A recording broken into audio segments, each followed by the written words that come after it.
So here with me today, for those of us who know this special, wonderful, so a nurse and a very brilliant, wonderful young man.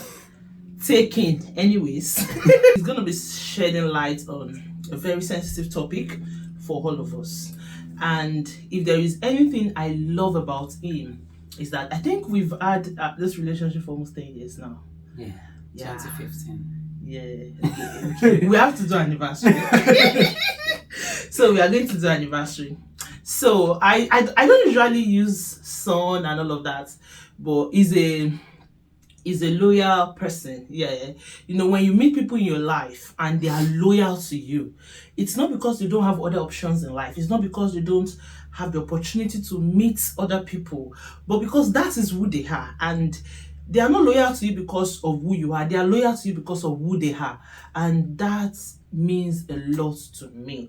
And it's one of those things that makes me get aware of people around me.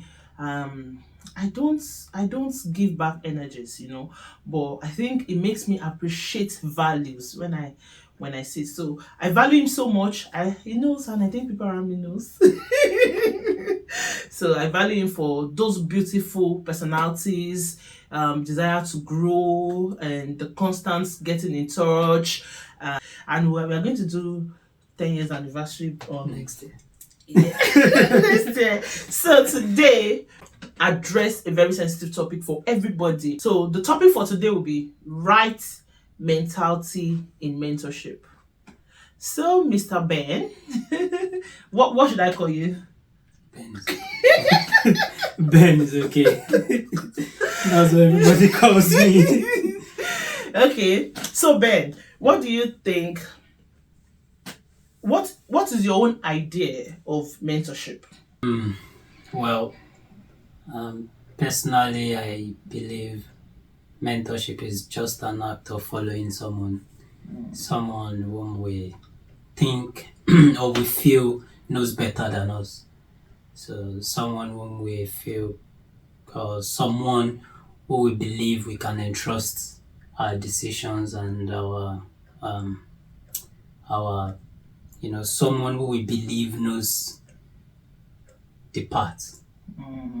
So it's actually like it's very simple term anyway, because a lot of people use different names or words for it. Some people use discipleship or discipler or disciple. Some people use spiritual fatherhood, motherhood.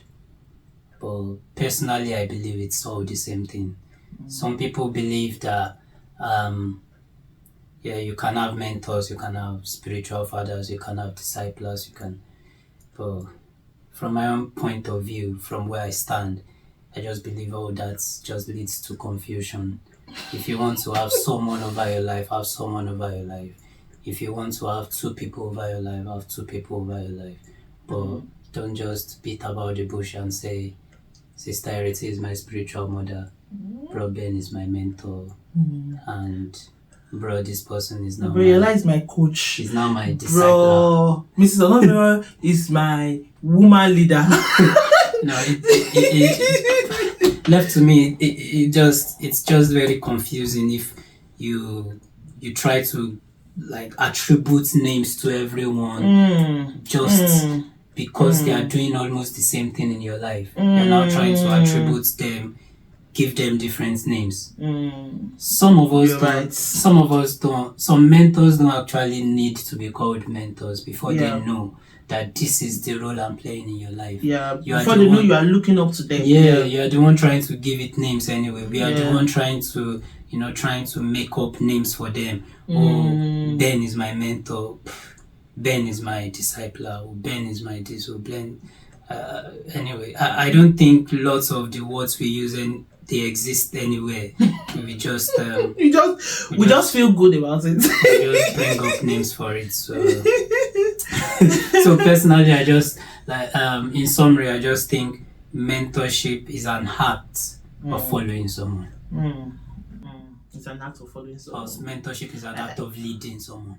And I think that we all need to get to that place in our life where we need someone to lead us. We need someone to lead us. But actually, how should we get to know who our mentor is? Before then, I believe mentorship is like a cycle.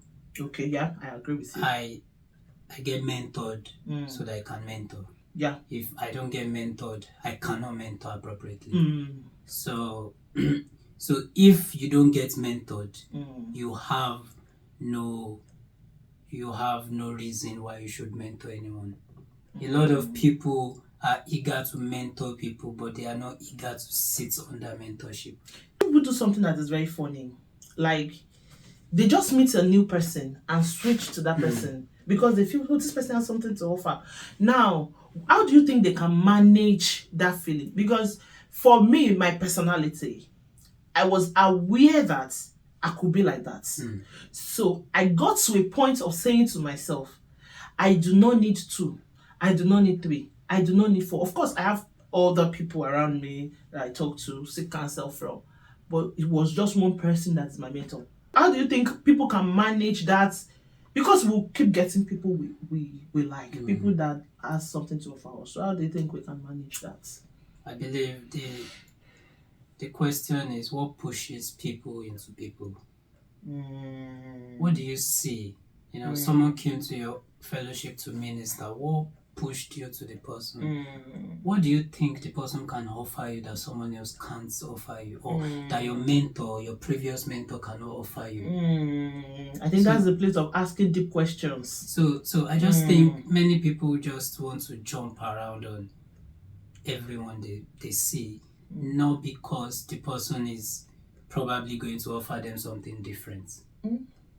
Maybe not. Maybe yeah. No. You know what I said? Like that was it's so shocking because I think people are just keeping profiles. And then some people choose mentors. I know Pastor so. I know Pastor so. Yeah, I know. some people choose mentors basically because of maybe what they see, not what they think someone can offer them. Broben can be my mentor because Broben is fun. I don't want you to rush that. They choose mentor for what they think or what they see, not what they know. Like, you don't even know that person too much, but what you probably just saw someone ministering or exhibiting something and just feel like, wow, this is attractive. My mentor does not have this. My mentor is not this outspoken. Because my mentor is a flego anyway, and I'm a sanguine. Just like, my mentor is not outspoken. My mentor is so quiet. It takes time a lot. But this one is he's doing business somewhere. He's doing Microsoft Word. He's doing leadership program. And my mentor is just always there doing his own. But the question is, the mentor they had, or they were having, or they have. The question is, the person has he or she been finding time for them? Because that's why I love men. They just used to think somehow. Because if your mentor have been finding time for you, why do you need someone else? If the only reason why you should look forward to having someone else as your mentor is when your mentor is not having time for you, or you feel you are not getting enough time that you need. So time is a prerequisite in mentoring. Attention. A lot of mentees, a lot of disciples crave that attention, and as mentors we must give it to them. It's a must, actually. We must give it to them. If we can't give our time is the most precious thing we can give as mentors, or to even anybody. Yes. So it's not money, it's not anointing, it's not anything, it's our time. Yeah, you're right. When people spend enough time with us, they tend to think like us. They tend to be like us. If I'm to talk about the Bible, the disciples of Jesus started acting like Jesus because they've spent enough time with him. You're right, yes. So Jesus gave them that time. He is the first discipler anyway. Of course. So you talked about timing, you talked about attention. That is what a mentor should have to give.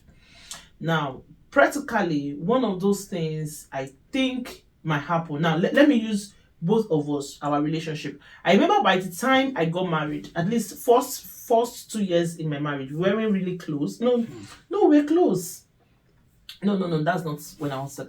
So I think while I was in post basic school of nursing, before I got married, while I was in post basic school of nursing, I was in a very dark space, like dark. I mean, I was the president of a fellowship. I was the vice president of student ESCO. I had a lot of runnings to do. I had a very special roommates, and a lot of things were taking my attention. And plus, I was in a relationship, in a courtship relationship, where I was meeting the person I'm supposed to get married to. He's not my personality, it's a total different personality. I knew at that point we weren't really close. But when I eventually got married, we became so close, and you often come around and all of that. So what are those things that you think that there are times a mentor does not have all that time and all the attention? And I think that must be the place where a mentee needs to know certain things. So what do you think those things a mentee should know? When your mentor does not have the time, when your mentor